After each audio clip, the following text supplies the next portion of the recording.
The scent of polished marble and expensive lilies hung in the air of the grand Starlight Hotel lobby, a fragrance that was meant to evoke a sense of old-world luxury. But to Ava Jenkins, it smelled of decay. Not physical decay, but the subtle rot of complacency, of a business that had been running on a reputation it no longer deserved. At 29, Ava was a self-made tech mogul. She'd built her fortune on a fintech platform that had revolutionized peer-to-peer lending, a triumph of her sharp mind and relentless work ethic. She had acquired the struggling Starlight Hotel Group in a hostile takeover, a move that baffled Wall Street analysts and surprised her own advisors. But for Ava, it wasn't just a portfolio expansion. The Starlight was a legacy brand, an icon of hospitality, and she saw it as a new kind of challenge. She wanted to prove she could not only master the digital world but also breathe new life into an old-school empire. Her first act as the new owner was to do something her predecessors would never have dared: go undercover. She wasn't interested in the sanitized reports or the choreographed tours. She wanted to feel the pulse of her new acquisition, to see it from the ground up, to experience the service firsthand. So she had arrived at the Grand Starlight in a carefully chosen disguise, a stylish but deliberately casual ensemble of high-end sneakers, perfectly tailored jeans, and a cashmere hoodie that whispered of wealth without shouting it. She wore her hair in a simple ponytail, and her face was free of makeup.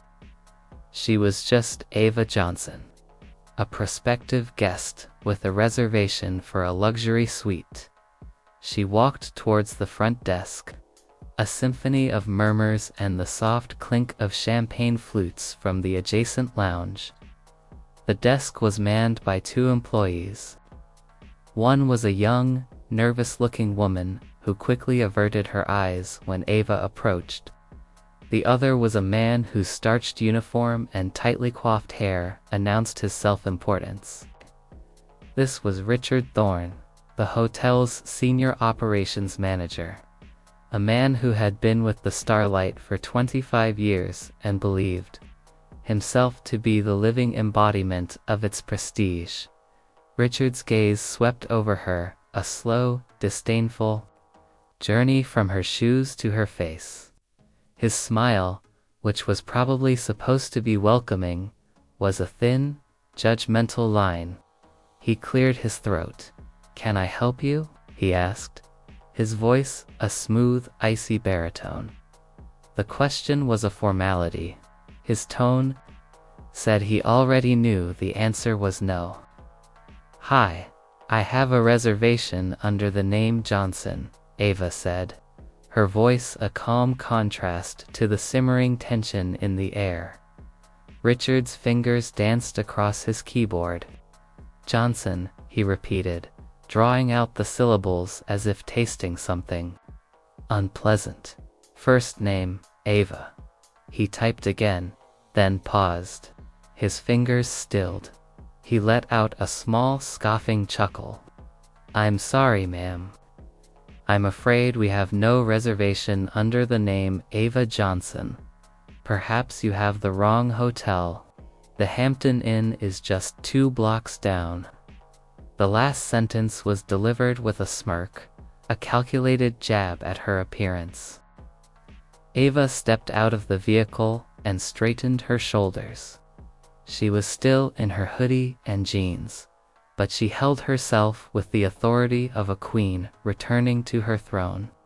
15 minutes, she said, checking her watch. Just in time. They walked past the bewildered service staff and into the back hallways of the hotel. The air was already different. The low hum of the service elevators was gone. The lights in the corridor flickered and then died. The silence was absolute. The Chimera protocol had worked.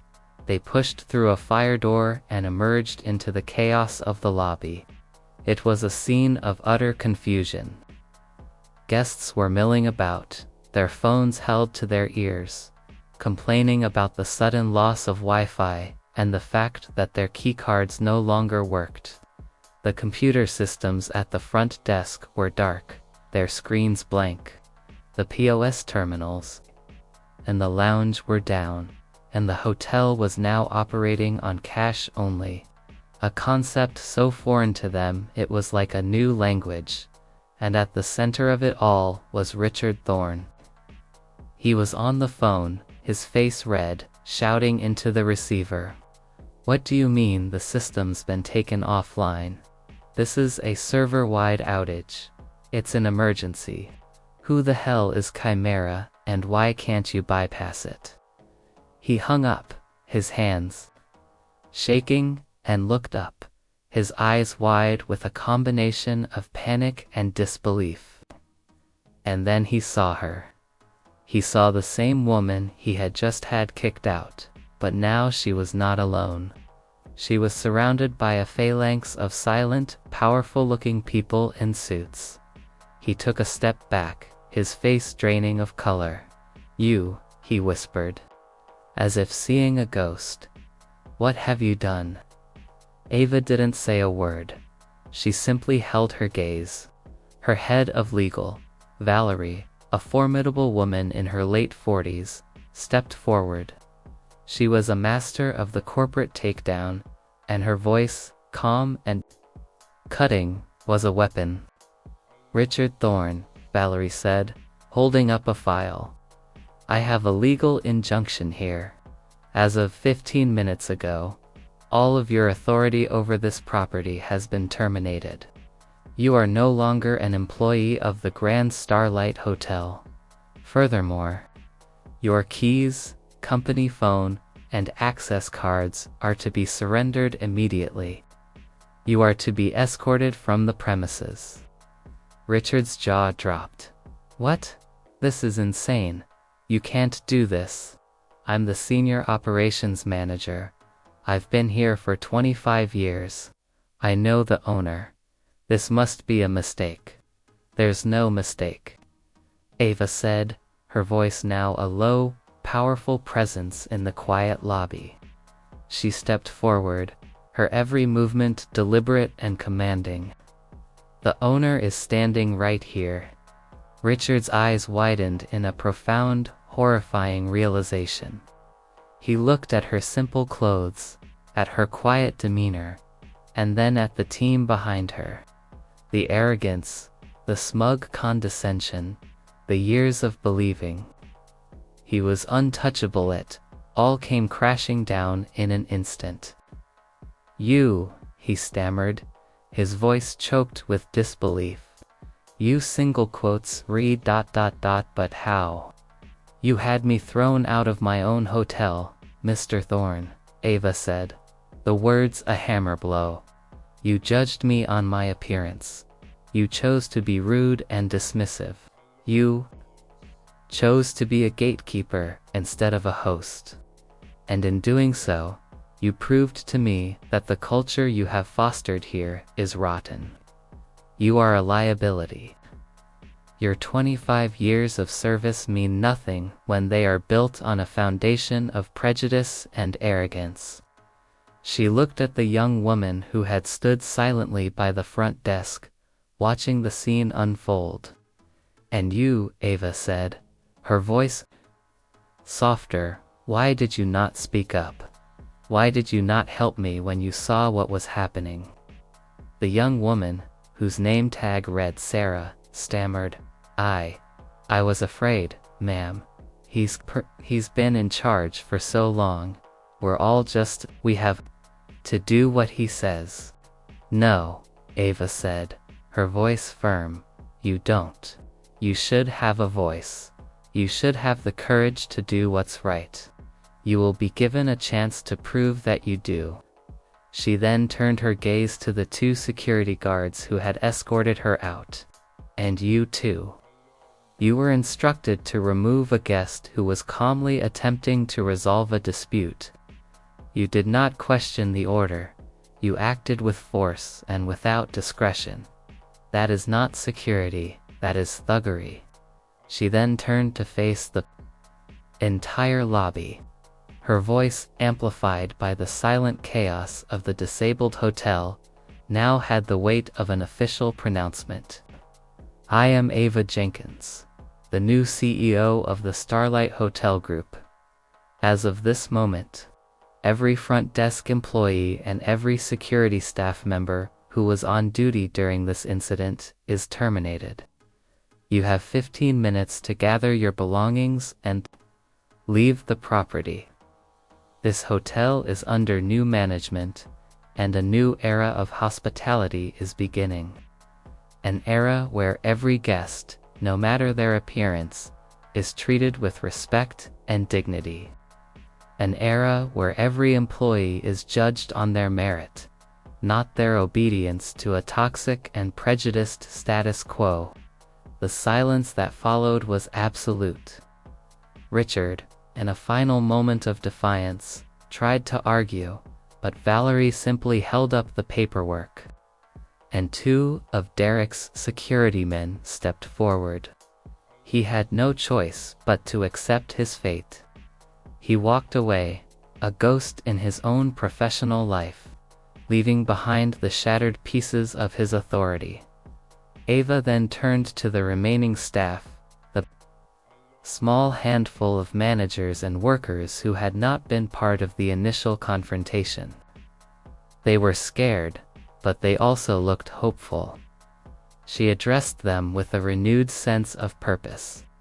The systems will be back online shortly. My team will be here to get us through this transition. The Grand Starlight will be a place of excellence. But it will be an excellence rooted in humanity. We will be known not for our polished floors, but for our impeccable service, for the way we treat every single person who walks through that door.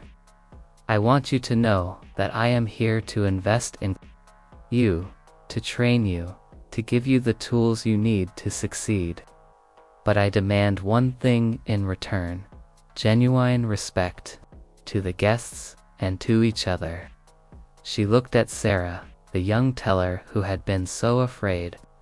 You have a second chance, Sarah. You have a chance to build a new foundation. A foundation of integrity. As her team worked to restore the hotel's digital nervous system, Ava walked over to the windows, looking out at the city below. The hotel was now hers, in a way it hadn't been an hour ago. It was no longer just a business deal, it was a mission. Richard Thorne had made a mistake rooted in his own narrow vision of the world, and in doing so, he had given her the perfect, undeniable evidence she needed to begin her real work, not just acquiring a hotel, but transforming its soul. A flicker of annoyance, hot and sharp, went through Ava. She had been warned that this would happen. Her mentor, an old-school dealmaker named Harrison Hayes, had told her, they will see a black woman, and they will see a hoodie, and they will see a threat or an imposter. They will never see the CEO. I assure you, I have the correct hotel, Ava said, her voice remaining level. The reservation was made last week, for a penthouse suite. Richard's face contorted into a mask of theatrical disbelief. He laughed outright this time, a short, sharp bark that drew the attention of a few nearby guests.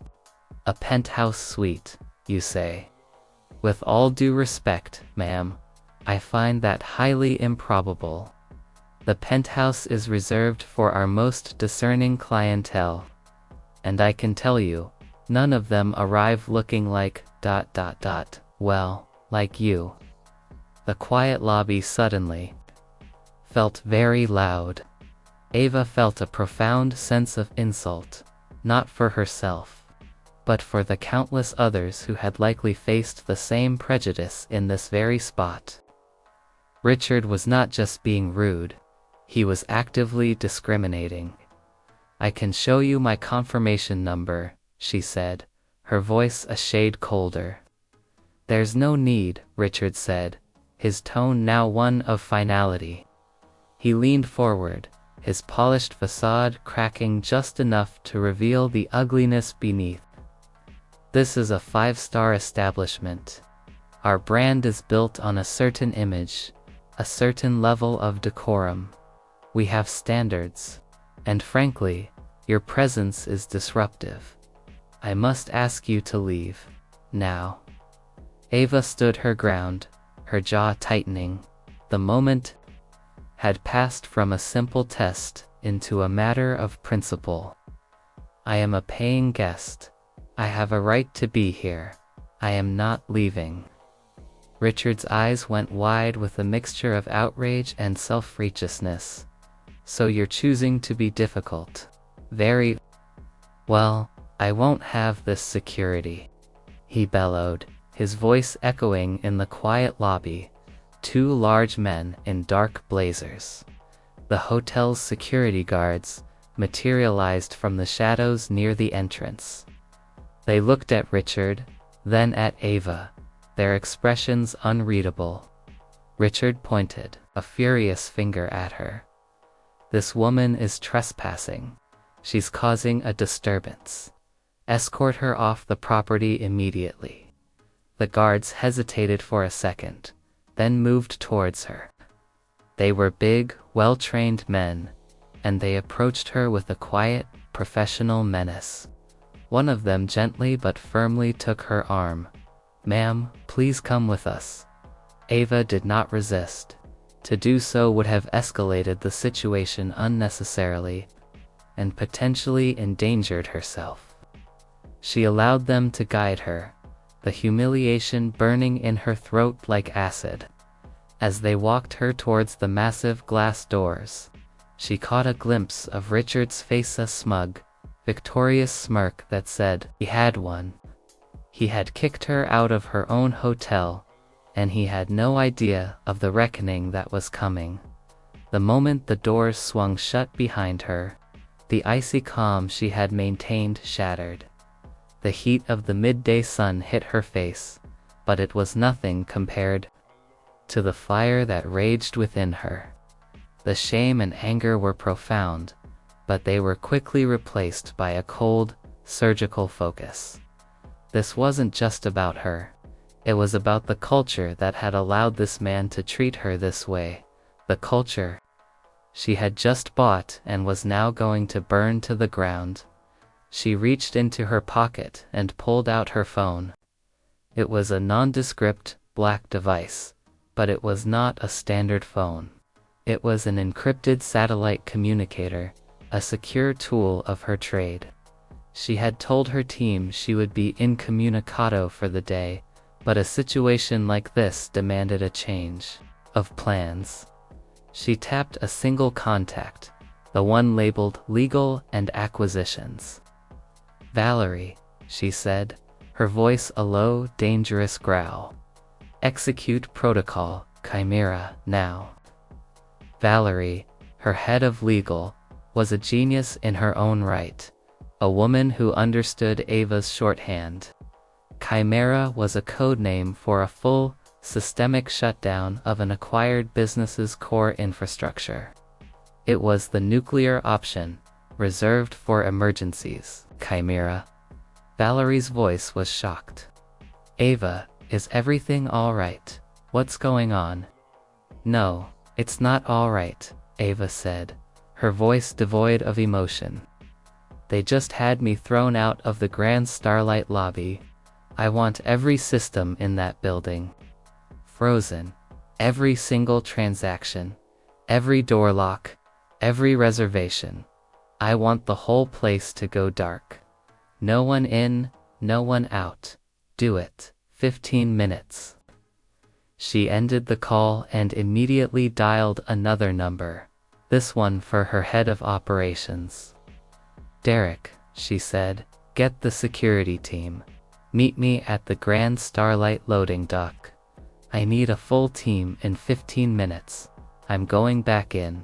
As she walked a few blocks away to clear her head, the city air did little to cool her rage. She had to stay calm. She had to be precise. This wasn't just about firing a racist manager. It was about sending a message to every single employee, every investor, and every competitor. The Starlight was no longer a symbol of old-world aristocracy. It was a symbol of her world, a world where competence and respect were the only metrics that mattered. Exactly 14 minutes later, a sleek, black SUV pulled up to the Grand Starlight service entrance. The driver, a tall, impeccably dressed man in a dark suit, was Derek, her head of operations.